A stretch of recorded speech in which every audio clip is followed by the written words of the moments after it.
जो जो अस्साम में हो रहा है चाइल्ड मैरिजेस क्रैकडाउन पे 2000 से ज़्यादा लोगों को अरेस्ट किया गया, 4000 से ज़्यादा केसेस हुए, इसमें थोड़े मौलवी भी अरेस्ट हुए बोल के सुनने में आ रहा है। What would you like to state? देखिए, 6 साल से तो आसाम में बीजेपी की हुकूमत है। 6 साल से आप क्या कर रहे हैं? 6 साल से आपका फेलियर है ये। और दूसरी बात ये है कि आप कितने स्कूल खोले?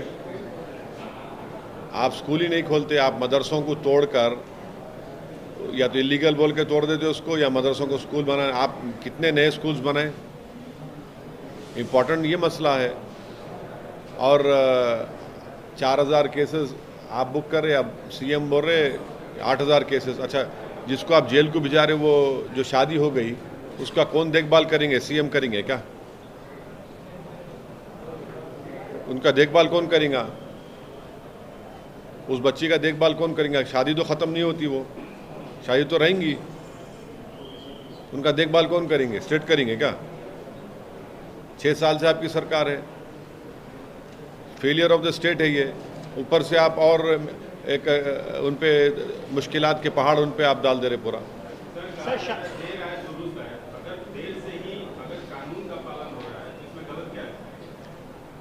देखिए, जो शादी हो चुकी है उस लड़की का क्या करेंगे? अब आप क्या करेंगे? लड़की को आप कौन देखभाल करेगा उसका? चाहे किसी समुदाय के हो, कौन देखभाल करे? 6 साल से तो आपकी सरकार है ना। आप 4000 केसेस बुक कर लिए, अभी और 4000 करने का आप बोल रहे हैं, तो फिर क्या करेंगे? फिर कौन देखेगा उसको? उस बच्चे को कौन देखेगा? और स्कूल क्यों नहीं खोलते आप? नए स्कूल क्यों नहीं खोल रहे आप? नया स्कूल खोलिए। कौन रोक रहा है आपको? ये आसाम में बीजेपी की सरकार जो है, एक बायस सरकार है मुस्लिम्स के लिए। अपर आसाम में इन्होंने लैंडलेस लोगों को लैंड पट्टा दिया। लोअर आसाम में क्यों नहीं दे रहे भैया? आप दीजिए ना। लोअर आसाम में आप एविक्ट कर दे रहे हजारों की तादाद में लोगों को। सर, पार्लियामेंट का सेशन भी चल रहा है और आप खुद एक लॉ मेकर हैं, क्या इस इशू को आप उठाएंगे संसद में, और आपके हिसाब से इसका सोल्यूशन क्या होगा? ये पार्लियामेंट चले तो ना। पार्लियामेंट चलेगी तो बहुत से मुद्दे उठाने के हैं। हम तो चाह रहे हैं कि पार्लियामेंट चले। हमारी पार्टी ये चाहती है कि लोकसभा में प्रेसिडेंट एड्रेस के ऊपर डिबेट हो, तो बहुत से हम सब चीज़ मुद्दों को उठा सकते हैं। पार्लियामेंट ही नहीं चल रही ना। सरकार चाहती है पार्लियामेंट चलना, और अपोजिशन बोल रही है। सरकार को तो फायदा हो रहा है उसमें। पार्लियामेंट नहीं चल रही तो बच जा रहे हैं वो। आपके हिसाब से क्या होना चाहिए सर? क्या किस तरीके से कॉमन ग्राउंड पे पहुंचे और पार्लियामेंट चले? हमारा मानना यह है कि अगर पार्लियामेंट नहीं चलती है तो उससे नरेंद्र मोदी सरकार को फ़ायदा मिल रहा है। वो भाग रही है, उनको फ़ायदा होता है। उनसे सवालात हम नहीं पूछ सकते, उनका एक्सपोज नहीं कर पाएंगे। तो पार्लियामेंट चलनी चाहिए। सर, आसाम के सीएम ने एक और बयान दिया है कि बाबू बाबा जो आक्रांता था उसने हमारे मंदिर को तोड़ के वो किया, हम लोगों ने उसकी जगह पे मंदिर स्थापित कर रहे हैं, तो क्या आपका? भारत को जब आज़ादी मिल गई अंग्रेज़ों की 200 साल की ग़ुलामी के बाद, और उस आज़ादी के लड़ाई में संघ के लोगों ने कोई हिस्सा नहीं लिया था। 6 दिसंबर 1992 को बाबरी मस्जिद को किसने तोड़ा? वो बोले। और सुप्रीम कोर्ट ने इसको क्या कहा था? उस डेमोलिशन को एक एग्रीगेस एक्ट कहा था, अनलॉफुल एक्ट कहा था। ये फैक्ट है। और जब कोर्ट में केस चला तो कोर्ट एक अजीब फैसले पे आ गया। लोअर कोर्ट के किसी पे जो एक्यूज थे सबको बरी कर दिया, और ये मोदी सरकार उस पर अपील भी नहीं करती।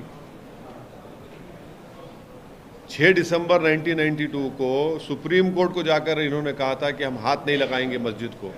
आपने डेमोलिशन कर दिया, और जितने एक्यूज थे पूरे बरी हो गए। आप अपील भी नहीं करते। तो 6 दिसंबर 1992 को बाबरी मस्जिद को शहीद किया गया था। और आज़ादी मिलने के बाद रात के अंधेरे में चोरों की तरह मस्जिद में घुसकर उस पर कब्जा किया गया, और उस वक्त के डीएम नायर साहब ने पूरी मदद की उस मस्जिद को सील करके। और बाद में वो कलेक्टर साहब नायर साहब जनसंघ से एमपी भी बने। ये उसकी हिस्ट्री है। नहीं नहीं, ये इसका डेमोलिशन उस जगह पर, जिस जगह पर बाबरी मस्जिद बनी, सुप्रीम कोर्ट ने कहा कि कोई मंदिर को डेमोलिशन नहीं किया गया था। ये झूठ बोल रहा है चीफ मिनिस्टर, ये उसको सुप्रीम कोर्ट जजमेंट पढ़ना चाहिए। झूठ बोलने के आदी हैं। कहाँ कहाँ सुप्रीम कोर्ट ने कि मंदिर तोड़ी गई थी? झूठ बोल रहे हैं वो। मस्जिद तोड़ी गई थी 6 दिसंबर 1992 को, फेथ की बुनियाद पर सुप्रीम कोर्ट ने दे दिया। और मैंने उस वक्त भी कहा था कि इस जजमेंट के बाद बहुत से इश्यूज खुल जाएंगे। हम देख रहे हैं इश्यूज खुल गए। क्या हो रही है? मंदिर स्थापित हो रही है। हाँ, तो क्या किसी संवैधानिक पद पे बैठे हुए आदमी को इसके बाद इसको दूर देना, इस मसले पर बात करना? नहीं देखिए ना, वो तो असल मुद्दों पे बात नहीं कर पाएंगे। असल मुद्दे क्या हैं? बीबीसी का वो वीडियो है। असल मुद्दे क्या हैं? बेरोज़गारी है, असल मुद्दे महंगाई है, हाँ, असल मुद्दे मिस गवर्नेंस है। तो उसका कवर अप कैसे करेंगे? राम मंदिर बोल दो। कब तक भी इसके पीछे छुपेंगे लोग? कब तक भी इसके पीछे छुपेंगे? अगले साल 1 जनवरी को राम मंदिर का बताया जा रहा है कि वो मुझे नहीं मालूम उसका क्या होगा। क्या 2024 को चुनाव? हाँ, देश में एक और मसला बड़ा चर्चा में है, अदानी साहब को लेकर, और दुनिया की ऑल पार्टी मीटिंग हो रही है, उसमें आपको बुलाया गया है। कौन कर रहा है ऑल पार्टी मीटिंग? कौन कर रहा है? प्रधानमंत्री से ऑल वो बुला रहे हैं। गवर्नमेंट बुला रही है ऑल पार्टी मीटिंग। गवर्नमेंट बुला रही है। खबर आ रही है। हाँ, तो ऑल पार्टी मीटिंग हुई तो हमको भी आएगा, हम भी जाएंगे। सर पार्लियामेंट में उठाना चाहिए कैसे सर इस हाँ। मुद्दे को? एफपीओ देश के सामने, इस पर कुछ आपको क्या कहना है? क्या? आप इसको कैसे देखते अरे पार्लियामेंट चले, पार्लियामेंट में बोलेंगे इस बारे में हम। हैं? पार्लियामेंट में असल इसको अलाउ करना चाहिए कि नहीं करना चाहिए? क्योंकि सर एफपीओ के बाद बहुत सारे लोग कंफ्यूज्ड है कि उनके शेयर्स रखना चाहिए, बेचना चाहिए, लेना चाहिए। तो इस मुद्दे पे पार्लियामेंट पे डिस्कशन होना चाहिए क्या? ऑपोजिशन की भी ये मांग है। पार्लियामेंट में वो डिस्कशन होना चाहिए, क्यों नहीं होना चाहिए? बिल्कुल होना चाहिए। बुरी बात क्या है इसमें? होना चाहिए ना। आप क्या अपील करेंगे सर? अरे होना चाहिए भाई, क्यों नहीं होना चाहिए? सर आसाम में जो चाइल्ड मैरिजेस का इश्यू, उससे रिलेटेड ये एक और इश्यू है सर, बिल मैरिज इंक्रीज, वो तो स्टैंडिंग कमेटी में है ना। स्टैंडिंग कमेटी का है। तो क्या आप उसका समर्थन करते हैं कि 18 से 21 साल होना चाहिए? और इसका जो आप आसाम में जो नहीं, अभी तो वो देखिए, वो तो स्टैंडिंग कमेटी में है अभी। आप ये बताइए कि लड़का और लड़की को अपना सेक्सुअल रिलेशनशिप करने का एज क्या है? बताइए एज क्या है? 18 ईयर्स। हाँ, आप शादी कब करेंगे? 25। हाँ, ये क्या बात है भाई? समझ में नहीं आता हमको क्या बात है फिर ये। और क्या लगता है, यूनिफॉर्म सिविल कोड लाने की तैयारी कर रही है सरकार सर? क्या क्या तैयारी? अरे जिसकी तैयारी करना है, जो अब भूचाल आने वाला है, इकोनॉमी पूरे दुनिया में रिसेशन होने वाला है, उसकी तैयारी करिए ना आप। चीन हमारे ज़मीन पे कब्जा करते जा रहा है, उसकी तैयारी करिए आप। आप उसकी तैयारी करते ही नहीं है। 1000 स्क्वायर किलोमीटर डेमचाक में डेमसांग बैठा हुआ है, आप उसकी तैयारी नहीं करते। सर बाबा रामदेव ने हाल ही में कहा था बागमेर में कि नमाज पढ़ते हैं मुसलमान और जाति सर्विस एक्टिविटीज करते हैं। ऐसा है ना कि भारत के प्रधानमंत्री श्री नरेंद्र मोदी हैं, तो इनको लगता है कि जब प्रधानमंत्री नरेंद्र मोदी है तो जिस किसी के बारे में अनाप शनाप बकना है, ख़ास तौर से माइनॉरिटीज़ के बारे में, मुसलमान, क्रिश्चियन और दलित के बारे में, इनको लगता है कि इनको एक राइट मिल चुका है बोलने का, बकवास करने का, झूठ बोलने का, नफ़रत फैलाने का। क्या मौलाना अबुल कलाम आज़ाद नमाज नहीं पढ़ते थे? क्या जौहर ब्रदर नमाज नहीं पढ़ते थे? क्या अल्लामा फजल खैराबादी इस्लाम के स्कॉलर नहीं थे? क्या मौलाना काफ़ी साहब, मौलाना काफ़ी, मौलाना हुसैन अहमद मदनी, ये सब क्या थे लोग जिनकी कुर्बानियों पर इस देश को आज़ादी मिली? तो इस तरह की बात करके ये तो हर थोड़े दिन को इनका एक ही मकसद है कि मुसलमानों की तौहीन किया जाए। आरएसएस के general secretary sir Dattatreya Ghosh बोले, उन्होंने राजस्थान में एक इम्पॉर्टेंट वक्तव्य दिया। उन्होंने कहा कि जो लोग बीफ खाते हैं, बीफ खाते हैं, उनकी भी घर वापसी संभव है। और एक तरीके से ये कहा जा रहा है कि बीफ को लेके जो इतना ज़्यादा हंगामा हो रहा है, ऐसा ज़रूरत नहीं है। और बीफ वाले, अरे भाई, आप $35,000 तो कमाते हैं ना सरकार एक्सपोर्ट करके, क्यों कमा रहे आप? उसमें डॉलर दिख गया तो खुश हो गए। डॉलर मिल रहा है ना आपको, 35,000 आपको करोड़ का डॉलर मिल रहा है एक्सपोर्ट से, उसके ऊपर आप खुश हैं। और फिर यहाँ पर अच्छा नॉर्थ ईस्ट में आपकी सरकार है, वहाँ जाकर बोलिए। इनको ये बात राजस्थान में क्यों बोल रहे हैं? नॉर्थ ईस्ट में जाकर बोलिए ना, गोवा में बोलिए, आपकी सरकार है, वहाँ जाकर बोलिए ना। अब राजस्थान में चुनाव आ रहा है तो वहाँ पर माहौल गर्म करना। आप राजस्थान के चुनाव में आप किस तरीके से भूमिका रहने वाली है? अभी जा रहे हैं, अभी 18 तारीख को प्रोग्राम है, 2 दिन के लिए हमारा 2 दिन का प्रोग्राम है, वहाँ पर जा रहे हैं। कोई राजनीतिक तौर पर वहाँ पर भी क्या आप कर रहे हैं? हाँ करेंगे ना, जहाँ इसीलिए तो जा रहे हैं ना। क्या मतलब किन मुद्दों पे और कैसे? बहुत से मुद्दे रहेंगे मैडम, बहुत राजस्थान के बहुत से मुद्दे हैं वहाँ पर, बोलेंगे वहाँ पर। ये पर्सनल लॉ बोर्ड मीटिंग में जा रहे हैं सर। हाँ, वो पर्सनल लॉ बोर्ड मीटिंग है, वो पर्सनल लॉ बोर्ड के रिप्रेजेंटेटिव स्पोक्स पर्सन आपको तफसीली जवाब आप देंगे। जा रहे हैं सर? यूनिफॉर्म सिविल कोड वो सब पर्सनल लॉ बोर्ड के स्पोक्स पर्सन आपको बताएंगे। मैं जा रहे हैं ना? हाँ, मैं तो जाऊँगा। यूनिफॉर्म सिविल कोड के लेकर वो सब पर्सनल लॉ बोर्ड के स्पोक्स पर्सन तफसील बताएंगे आपको, वो उनका काम है। सर अदानी मसले, अदानी आपकी पार्टी महाराष्ट्र में काम करती है, नांदेड़ तो आपका शहर जगह है, वहाँ पे बीआरएस का आगाज होने जा रहा है, वहाँ पे मीटिंग होने जा रही है, उनके साथ पब्लिक मीटिंग करने वाले हैं। तो जा सकते हैं, वो क्यों नहीं जा सकते हैं? भारत में कहीं भी जा सकते हैं, मैं भी जा सकता हूँ, आप भी जा सकते हैं, वो जा सकते हैं, जा सकते हैं। अच्छा, अब सवाल ये है कि ये देखना पड़ेगा कि बी टीम किसको बोलेंगे,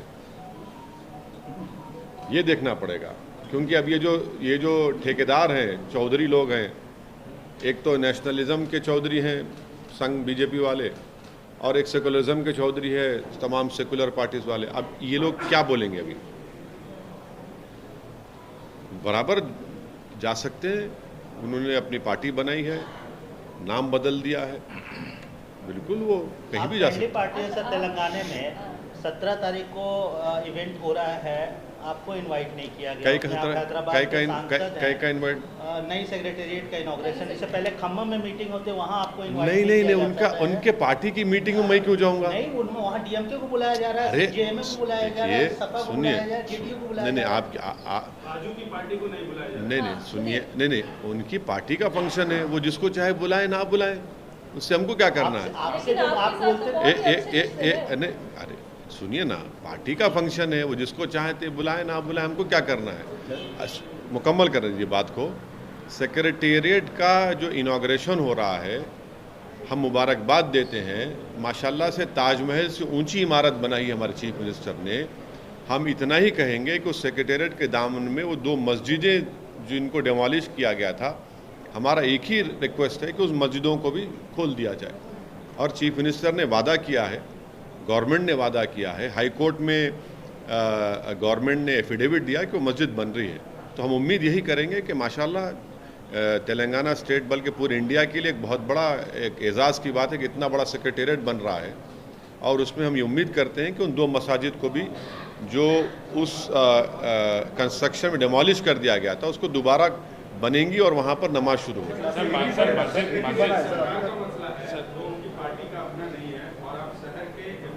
हाँ, अरे अभी आपको मिल गया क्या इनविटेशन? मीडिया को मिल गया? डीएम के सीएम को मिल गया सर। नहीं, आपको मिल गया क्या? डीएमके के सीएम को मिल गया। नहीं, देखिए मैं तो मुबारकबाद दे रहा हूँ नए सेक्रेटेरिएट के खुलने पर गवर्नमेंट को आपके ज़रिए से। और हम ये रिक्वेस्ट कर रहे हैं कि वो जो 2 मसाजिद को डिमोलिशन किया गया था सेक्रेटेरिएट के कंस्ट्रक्शन में, उसकी तामीर होगी और उसमें नमाज शुरू हो जाएगी। और वाकई में बहुत, ये तो तेलंगाना के लिए नहीं बल्कि पूरे मुल्क के लिए एक एजाज़ की बात है कि इतना बड़ा सेक्रेटेरिएट बन रहा है। ताजमहल से ऊंचा है भाई वो, और एक मैसिव कंस्ट्रक्शन है वो, और रिकॉर्ड टाइम में वो मुकम्मल हुआ है। और हम ही ने कहा था उसका नाम अम्बेडकर के नाम से रखो, भूल गए आप लोग? सीएम ने उसको कबूल किया, अब वो नहीं बोलते आप। लेकिन सर ऐसा अलग-अलग हाँ, कबूल हो गया ना, अंबेडकर का नाम पड़ गया, बस है, काफ़ी है। सर कबूल किए, मस्जिद भी बन गए, मगर नहीं नहीं, अब आप issue हमारा सेक्रेटेरिएट जब खुलेगा तो उसमें एडमिनिस्ट्रेशन को फ़ायदा होगा, जनता को फ़ायदा होगा, अच्छा है ना। आप इश्यू बेस्ड सपोर्ट करते हुए आए सर बीआरएस पार्टी को बहुत सारे मामलों में। मस्जिद बन गया वहाँ पे, बन गया, आप देख लिए। हाँ मैंने देखा था सर, मैंने नहीं देखा नहीं, था। अब अगर आप देख लिए तो हमको भी देखने दो भाई, हम सर। जाके नमाज पढ़ना चाह रहे सर हैं। मैंने देखा था, मैंने बाहर से देखा था, मस्जिद बन गया वहाँ पे। वेरी उस गुड, बहुत अच्छी बात है, construction बहुत पे अच्छी बात है। सर आप इश्यू बेस्ड सपोर्ट करते हुए आए, आपको क्यों दूर रखा जा रहा है? मतलब आपके बीच में कुछ नहीं के दूर, खम्मम में भी आप नहीं थे। अरे खम्मम में मैं उनके पार्टी का प्रोग्राम है प्यारे। अब जैसा टाइम्स नाउ का कॉन्क्लेव हुआ, आप जिसको बुलाना चाह रहे बुलाते, नहीं बुलाते। आपका हुआ, एबीपी का हुआ, आपका इंडिया टीवी का हुआ, जी का हुआ, आपके हेडलाइंस टुडे का हुआ, जिसको बुलाना चाहते बुलाते, नहीं बुलाना चाहते नहीं बुलाते। नहीं, ऑल इंडिया मजलिस इत्तेहादुल मुसलमीन है, वैसी भारत राष्ट्रीय समिति है। हाँ बिल्कुल है, दोनों ऑल इंडिया है। हाँ। तो ऑल इंडिया की पार्टी बुला रहे हैं, तो आप तो नेचुरल अलाई है उनके। अरे नहीं बुलाए तो मैं क्या करूं भाई, मेरे को क्या करने का है, मैं अपनी दुनिया में खुश हूं। अब वो उनके पार्टी का प्रोग्राम है, अब आप समझा करिए बात को। सर जैसे सपा ने उत्तर प्रदेश में आपसे दूरी बनाए रखी, आरजेडी ने बिहार में आपसे दूरी बनाए रखी, हाँ। यहाँ पर बीआरएस आपसे दूरी बनाकर रख रही है, तो बीआरएस और उनमें क्या डिफरेंस? आप दोस्त बोलते नहीं नहीं नहीं, हाँ, देखिए हम जिसको दोस्त बोले दोस्त बोलते रहेंगे, और जिसको अपना दुश्मन समझे, माने पॉलिटिकली अपोनेंट समझे, उसको पॉलिटिकल अपोनेंट समझते हैं।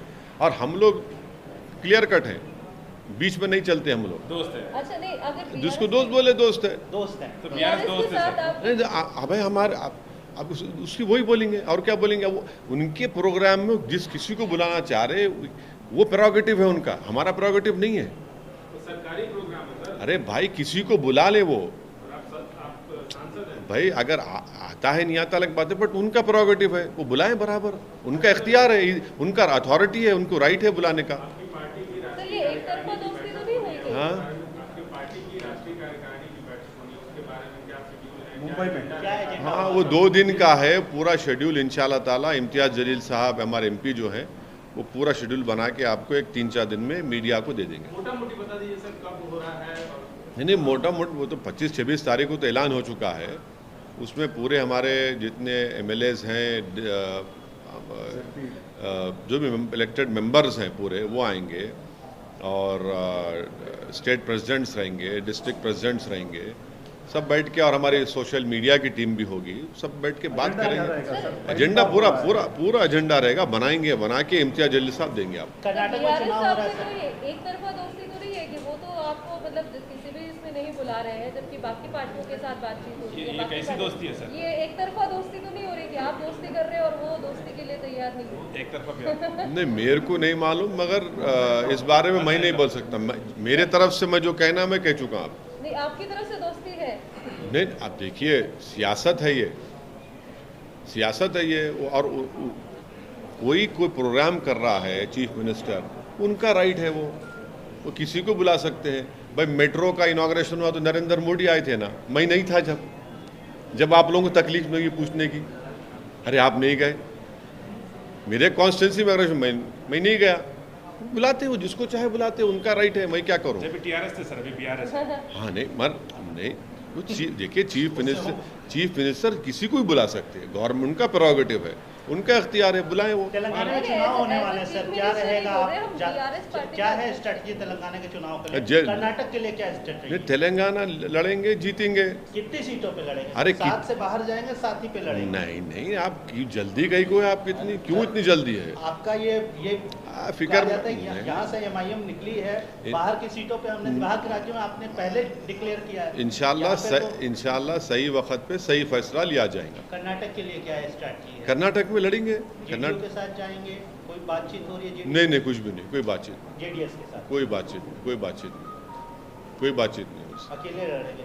किसी से बातचीत ही नहीं हुई, जब होंगी आपको बता देंगे। अभी तक तो किसी से बातचीत नहीं हुई। कल्याण कर्नाटक का आपका फोकस रहेगा? हैदराबाद नहीं, कर्नाटक? जहाँ लड़ेंगे आपको बताएंगे। अभी कोई डिसाइड नहीं? अभी कोई एग्जैक्ट नंबर डिसाइड नहीं हुआ है। हमारे लोग सब लोग मेहनत कर रहे हैं, देख रहे हैं, डिसाइड। लेकिन चुनाव लड़ेंगे आप? हाँ चुनाव तो लड़ेंगे, चुनाव तो हमारे को चुनाव लड़ना ही आता है, और क्या है। कोई इंफ्रास्ट्रक्चर कंपनी तो नहीं है हमारी, अल्हम्दुलिल्लाह। मतलब कि फिर से बी टीम आपको बोला जाएगा? तो कोई बात नहीं, कोई क्या बोलना चाह रहे बोलो आप। हम जब दुनिया में रहेंगे तो इल्ज़ामात लगते रहेंगे, उसकी कोई परवाह नहीं हमको। हम उसकी क्या कर सकते हैं, किसी को अब बोलना चाह रहा है हमारी मोहब्बत में तो बोले। Z3 ओवरसीज पिछले कई सालों से बेहतरीन सर्विसेज के साथ हज और उम्रा के पैकेजेस के अलावा तमाम कंट्रीज के स्टूडेंट वीज़ा, विजिट वीज़ा की सहूलत, हैदराबाद व दीगर लोगों का भरोसेमंद नाम सिर्फ और सिर्फ Z3 overseas and consultants. IELTS और PTE क्लासेस की सहूलत, तो जल्द ही राब्ता करें Z3 ओवरसीज पर। हमारा पता है हीरा बैंकेट हॉल, 3rd फ्लोर, शाक हाउस होटल के करीब, शालीबंडा, हैदराबाद। कॉन्टैक्ट करें 9985601909 पर।